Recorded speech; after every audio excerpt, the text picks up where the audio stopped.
Hey everybody, welcome back. Johnny Avery from American Breeders. If you remember a couple days ago, we showed you how to make an egg box.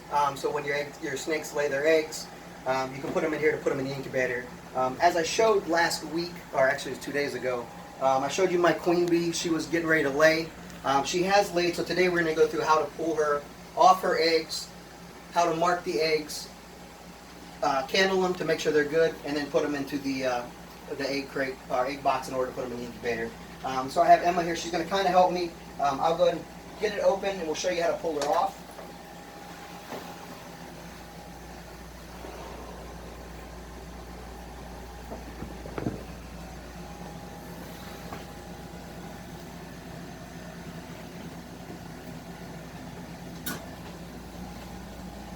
And obviously, while doing this, you want to be as gentle as possible.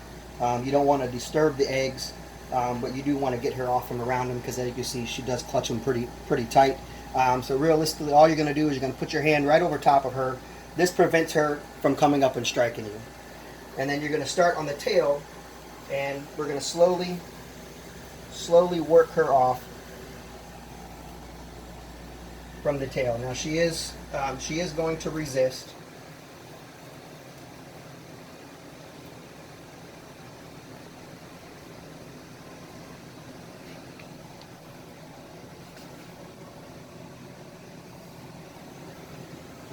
Slowly work her off, and I've kind of, as you can see, there's the eggs she laid. So we've got 1, 2, 3, 4, 5, 6, 7, and 8 eggs, which we'll check shortly here to make sure they are still good eggs.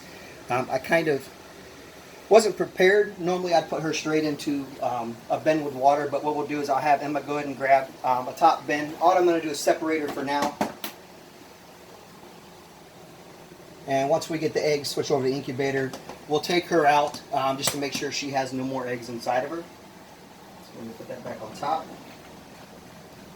So key thing before you touch any of the eggs, I just use an Expo marker. What you're going to want to do is on the top of them,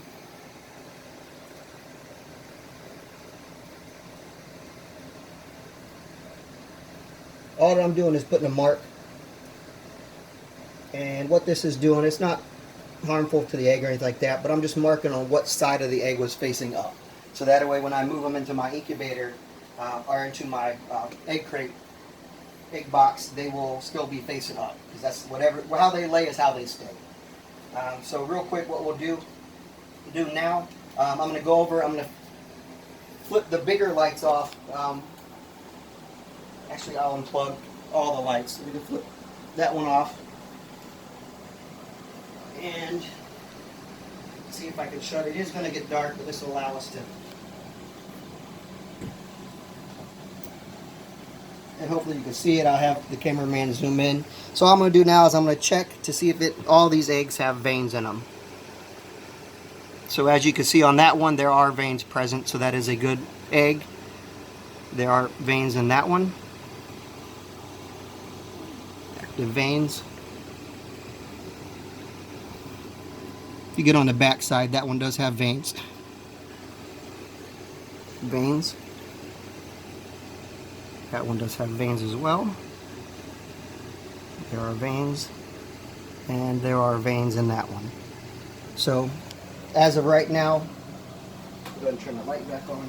As of right now, all 8 of the eggs are good. So at this point, we'll go ahead and, if they can be separated or they are separated, we'll move them into the egg box. The same, like I said, same way that they're facing now.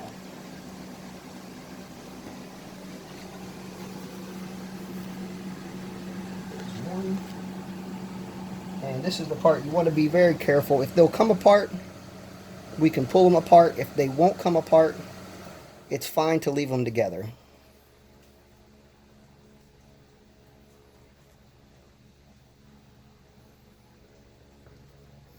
So these should. There you go. So those two came apart. These I'm going to leave together, obviously, because they're a little bit more stuck. And then these two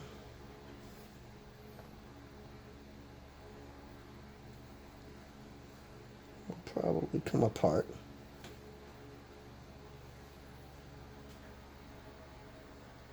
And I'm just pulling very gently. There you go. If I felt any, real resistance on it at all, I would have stopped pulling on it.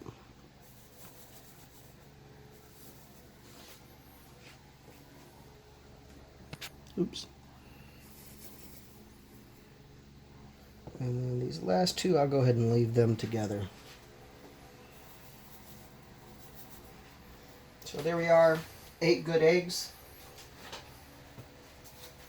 So at this point, we can go ahead and put the lid back on. What I normally do is I'll mark it, just get a piece of paper to set on top. I'll mark it with the date that they laid, and then who the mom and the father was. So that way, and that there was 8 eggs, so that way I can keep track of it. So I'll go ahead and have Emma take that and over to the incubator. I won't follow you putting it in because obviously you got everyone who's trying to set a tub into an incubator.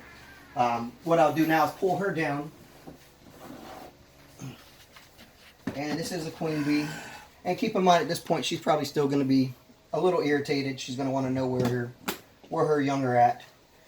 So obviously, she might get a little frisky with me, but for the most part, she's been a good girl, ever since I've owned her.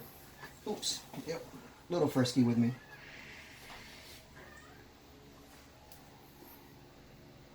So the only thing I'm doing right here is I'm looking to see if I see any visible eggs, which you can see how it's concaved in at the bottom. So that definitely empty. There's no eggs left in here. If there was a lump or anything protruding here, then I'd be worried that there's still an egg in there. And they definitely either take her to a vet to try to get it out or give her another day or two to see if it passes. So we're going to end the video here. All I'm going to do is I'm just going to let her set in some water for a little while, 30 minutes or so, while I change out her bedding, put new bedding in, wash her tub down, just to get any of the scent of her eggs from out of there. Put new bedding in there. Give her a couple days to kind of recoup, drink some water. And then at that point, go ahead and start feeding her again and get her back ready for next breeding season. So that's it. Thanks for joining. We'll kind of keep tracking the videos and video as we go along to see the process of this young queen bee's eggs.